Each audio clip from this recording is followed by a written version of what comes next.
နိုင်ငံတနိုင်ငံရဲ့ဥပဒေကိုပါပြောင်းလဲနိုင်စွမ်းရှိတဲ့ဒီဇာတ်ကားရဲ့နောက်ွယ်ရဖြစ်ရ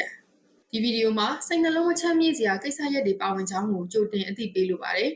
။အခုဖြစ်ရကကိုရီးယားနိုင်ငံရဲ့စွန့်အားနာမကြားကြောင်းတစ်ကြောင်းမှာဖြစ်ပွားခဲ့တဲ့ဖြစ်ရမှန်မှုခင်းဇာတ်လမ်းတစ်ပုဒ်ပါ။ဒါကြောင့်လည်းဒီဖြစ်ရဟာတောင်ကိုရီးယားမှာအကြီးမားဆုံးနဲ့ဆိုးဝါးတဲ့မှတ်တမ်းတစ်ခုဖြစ်ရှိနေခဲ့ပါတယ်။အသက်9နှစ်ကနေ20အတွင်းရှိတဲ့ကျောင်းသူတွေအပြင်ကျောင်းသားတွေကိုပါအုပ်စုဖွဲ့မရင်းကျင်းခဲ့တယ်လို့သိရှိရပါတယ်။ဒီဖြစ်ရမှာနင့်နာသူကလေးငယ်9ဦးထက်မနည်းရှိခဲ့ပါတယ်။ ONOB ဝမ်းနဲ့ဖို့ကောင်းတာကဒီလိုဖြစ်ရတွေဖြစ်ခဲ့တဲ့နေရာက